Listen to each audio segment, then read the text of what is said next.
आज हम जौनसार बाबर के बुलाड़ गांव में हैं, जहां करीब 4 घंटे के सफ़र के बाद हम पहुंचे हैं। और आज हम आपको स्पेशल मुलाकात करवा रहे हैं स्पेशल लोगों से। आप पूजा यहीं पे खड़े रहिए। स्पेशल लोगों से मुलाकात करवा रहे हैं।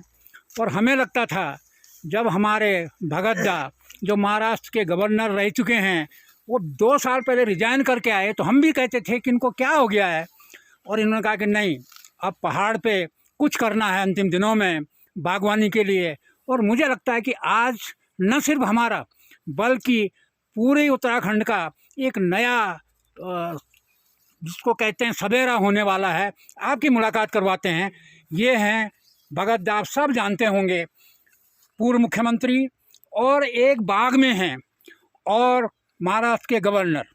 दूसरे हैं ये रतन सिंह जी हैं जो इनकम टैक्स कमिश्नर रह चुके हैं और इन्होंने नौकरी के साथ ही ये बाग लगाया है और आज रिटायर हो गए हैं और इनके बाग में। ये हैं पद्मश्री, जिनको कृषि में पद्मश्री मिला है, श्री प्रेमचंद शर्मा जी, वेल नोन। और ये हैं पूजा, डॉक्टर पूजा गौड़, जो आईटी कंपनी में लाखों की सैलरी लेती थी, बनारस की रहने वाली है, शादी जौनसार में है, बॉम्बे से नौकरी छोड़कर आई है और अब बागवानी और इसकी ओर बढ़ रहे हैं। ये हैं गोपाल दा, गोपाल उप्रेती जी, रानी खेत के पास बिल्ले गांव के हैं, दिल्ली में बिल्डर थे।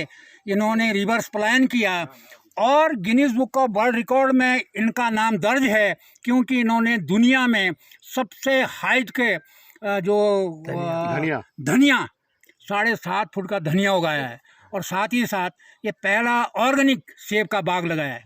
इतने लोग। और ये हैं श्री नोटियाल साहब, जगत राम नोटियाल जी, जिनके कितने पेड़ हैं? 2,500 पेड़ हैं, लाखों के सेब पैदा करते हैं। ये एक जगह एक खेत में आप हैं वीरेंद्र सिंह चौहान साहब, और ये बड़े उद्यानपतियों में से एक हैं और ये एक बागीचे में हैं दूर दराज के। कैसे उत्तराखंड आगे बढ़ेगा, किस तरह बढ़ेगा, और मुझे लगता है इसकी बुनियाद पड़ चुकी है। और जिसको हम समझते थे कि भगत दा जहां गवर्नर के पोस्ट में, महाराष्ट्र के गवर्नर जिनका कैंपस में हेलीकॉप्टर उतर रहा है, वो कहाँ पहाड़ में धक्के खाएंगे। लेकिन मुझे लगता है कि दूरदर्शी हैं, ये इस राज्य के पितामह हैं, राजनीतिक हिसाब से भी और सामाजिक हिसाब से भी। इन्होंने जो सपना देखा था, मुझे लगता है वो साकार होने वाला था। क्यों भगत दा? आज जो आप देख रहे हैं चुने हुए, आपके साथ अभी आपके पहले टूर में थे, वहाँ भी चुने हुए लोग थे जो बहुत अच्छा काम कर रहे हैं। और आज हम देख रहे हैं एक से एक income tax commissioner, IT expert और पद्मश्री, सब आपके साथ हैं। क्या मानते हैं आप इसको? देखिए, अभी पिछले 5-4 वर्षों में उत्तराखंड के अंदर एक नई क्रांति आई है। वैसे तो हमारा उत्तरकाशी का जो हिस्सा पुरोला आदि का हिमाचल से लगा हुआ है, वहाँ पहले से भी सेब का लोग उत्पादन कर रहे थे और पुरानी प्रथा से कर रहे थे। लेकिन अब न केवल हमारे पुरोला, मोरी, साखरे, न केवल वहाँ बल्कि लगभग पूरब से लेकर पश्चिम तक हमारे कमिश्नर रतन सिंह जी ने कहा कि बिल्लेक तो बुल्हाड़ बिलेक सर्किट, तो एक प्रकार का सर्किट जैसे उन्होंने कहा, पूरा तो उत्तराखंड एक प्रकार से पूरा उत्तराखंड।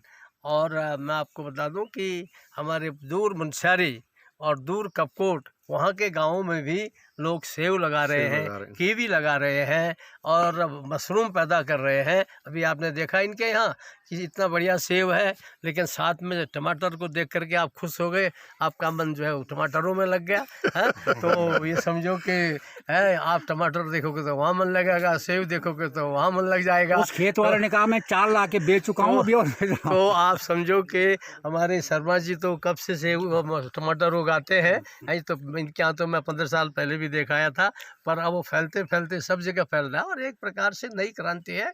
और हमारे उत्तराखंड के युवकों को अब छोटी सी नौकरी के लिए दिल्ली मुंबई भागने की ज़रूरत नहीं है। यदि वो यहाँ मेहनत करेंगे, वहाँ उनको अगर हर महीने 10,000 मिलता है तो यहाँ वो हर महीने 1 लाख तो निश्चित रूप से कमा सकते हैं। और मुझे लगता है कि ठीक से परिश्रम करेंगे तो उससे भी ज़्यादा कमा सकते हैं। तो मुझे लगता है कि ये प्रत्यक्ष रूप से और जो अच्छी पद्धति है वो सीखनी चाहिए। इसलिए मैं अपने लोगों से भी कहता हूँ, ये जितने लोग इनसे भी कहता हूँ, एक दूसरे से भी सीखो।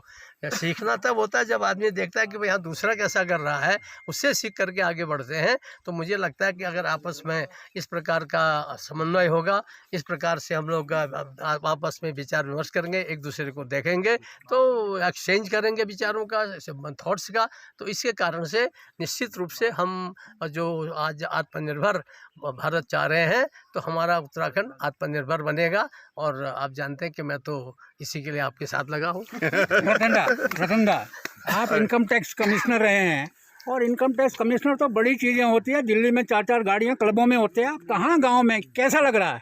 वैसे ये तो आपकी 50 लग रही है, मुझे लगता है इससे भी कम लग रही है। नहीं, धन्यवाद आपके कॉम्प्लीमेंट के लिए। सबसे पहले तो मैं बाबूजी बोलता हूँ उनको। माननीय मतलब हिज एक्सलेंसी गवर्नर जो महाराष्ट्र के थे, एक्स गवर्नर, इनका मैं दिल से शुक्रिया अदा करता हूँ कि इतने दूर दराज क्षेत्र में ये आ जाएँ। इनके साथ पद्मश्री प्रेमचंद जी शर्मा जी हैं, और भी हमारे गोपाल उप्रेती जी हैं। आज ही नहीं आए, कई दिनों से घूम रहे हैं, जब से आए कई दिनों से घूम रहे हैं। तो कई महीनों से मुझे आपने क्वेश्चन किया कि आपको कैसे मतलब क्यों है। एक्चुअली गांव से है, मेरा लगाव है, बहुत पहले से है, और सेबों से हमारा नाता बहुत पुराना है। फादर साहब ने शुरू किया था, लेकिन अपनी ये रहता है कि मैं केवल सेब से ही नहीं जुड़ा, कई मतलब अपने क्षेत्र के लोगों को ये करता हूँ कि गाँव की तरफ जाओ। बल्कि कई बार बाबूजी के यहाँ जाते थे, इनके यहाँ जो है डिस्कस होती थी। एक बार इनको याद नहीं होगा, एक बार उन्होंने कहा कि भाई इस तरह से करना चाहिए कि हॉर्टिकल्चर के साथ साथ जो है हम इसको टूरिज़्म से भी जोड़ें, और मतलब जो है एग्रो टूरिज़्म कंसेप्ट करके लें कि आप जो है लोग बाहर से लोग आए, सैलानी आए, और वो आपके बगीचे में रुके और वहीं आप उनको करिए और उनसे कुछ खेती करवाइए।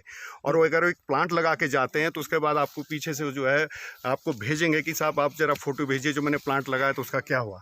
और साथ साथ आप उनको एज ए गिफ्ट के रूप में एक थोड़ा सा जो है जो आपके साग सब्जी या जो भी आपके फल आप उनको दीजिए, तो आपके टूरिज्म के साथ भी बढ़ेगा और साथ में लोगों की रुचि भी जो है एग्रो उसके लिए बढ़ेगी। इतना शानदार आपने ये बाग खड़ा किया है, क्या आप जो युवा हैं उनको भी क्या आप प्रेरित करते हैं या ट्रेंड करते हैं या आपको पूछने आते हैं, तो क्या क्या आपका रहता नहीं, है? निश्चित ही युवाओं से मेरा संपर्क रहता है। हमारे बीच में विक्रम पवार है, पीछे हैं, है ना, इन्होंने बहुत अच्छा बाग अभी लगाया है, बाबूजी से भी मिले हैं।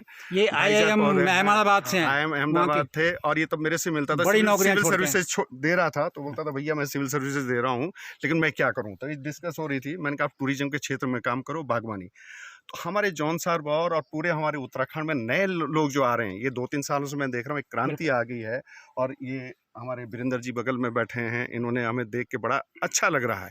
और इसके मैं समझता हूँ कि पूरे प्रेरणा स्रोत अगर कोई है तो हमारे बाबूजी हैं जो जा रहे हैं चारों तरफ। गिनीज बुक आ गया हो जरा, गिनीज और बुक। गोपाल जो है गोपाल जी हैं। इसके बारे में भी इतना कहूँगा, ये बिल्डर गोपाल जो है कंस्ट्रक्शन दिल्ली इसको में। मैं छोटे भाई की तरह, कभी मिलते हैं ना वो बोलते हैं कि आप दोनों भाई भाई है क्या। तो लेकिन सूरतें मिलती है। हाँ, सूरतें मिलती है ना। लेकिन ये इतना वो है, जुझारू है करने के लिए, इसने बहुत आप अच्छा दिल्ली काम से किया। आए, Guinness book of world record में आपने दर्ज किया अपना नाम। इस समय आप ऑर्गेनिक फार्मिंग कर रहे हैं, कैसा रिजल्ट है इसका? ऑर्गेनिक फार्मिंग का तो बहुत अच्छा रिजल्ट है। सेब की बागवानी देख ही रहे हैं, और जो मैं आज सेब की बागवानी कर रहा हूँ तो मुझे जो प्रेरणा मिली है रतन भाई साहब से मिली है, क्योंकि मैं बुल्हाड़ में 20 साल से यहाँ पे आ रहा हूँ, और मुझे तो लगता है कि मेरा जौनसार बाबर से एक बहुत पुराना नाता है। तो इन लोगों को देखते मेरे कुमाऊँ क्षेत्र में, और जब हमने सेब की बागवानी वहाँ शुरू करी, आज कुमाऊँ क्षेत्र में बहुत सारे बगीचे लग रहे हैं। किसानों को ट्रेनिंग देने का हम लोग काम कर रहे हैं, प्लांटिंग मटेरियल बांटने का काम कर रहे हैं, जागरूक करने का काम कर रहे हैं। और ये जो बिल्ले बुल्हाड़ जो सर्किट सेमिनार जो कल होने वाला है, वो भी भाई साहब की ही प्रेरणा है।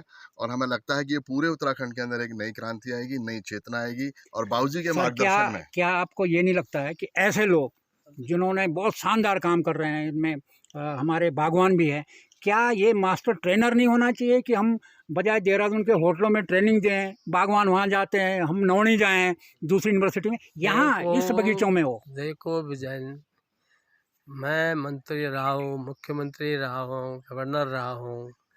आज आज़ादी के बाद इस देश में ऑफिसर पैदा हो गए, यानी जो ऑफिस में बैठते हैं। और मैं अपने ऑफिसरों को कहता था, I don't want officers, I want only field marshals. ये मेरा मूल मंत्र है। और मैं चाहता हूँ कि हमारे नेता हों, हमारे अधिकारी हों और हमारे मीडिया कर्मी हों, देहरादून में बैठ के लिखते हैं, दिल्ली में बैठ के लिखते हैं, विजेंद्र रावत की तरह से गांव-गांव नहीं घूमते हैं। तो वो हम सब मिल कर के एक प्रकार से प्रैक्टिकली फील्ड में आए, फील्ड में आके काम करना चाहिए।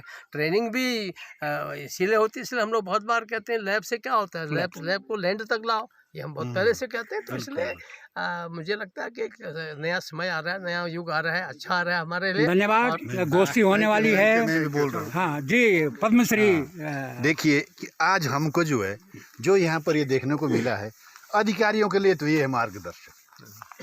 जो अधिकारी बनता है रिटायरमेंट के बाद, कितना अच्छा ये वो युवाओं में ऐसे युवा जिन्होंने जो है अपने क्षेत्र में काम किया है, ये है जगत राम जी है। महिलाओं में पूजा गौड़, आप इनसे भी पूछिए कि इन्होंने कितना बड़ा ये मतलब अपने लिए, वहाँ जो वो बनारस से आई, आप देखिए अब उत्तराखंड को वो कह रहे कि ऐसी जगह तो हमने और देखी नहीं। और फिर ऊपर से जो हमारे माननीय मुख्य अतिथि है, इनका आशीर्वाद है सबके ऊपर, ये हमें। चलिए, कल तक आप हमसे जुड़े रहिए। बहुत ही शानदार विकास गोष्ठी होने वाली है, बागवानी पे होगी।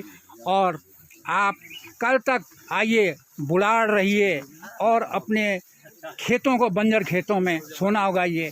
यही हमारी आज की सीख है, यही प्रेरणा है। धन्यवाद।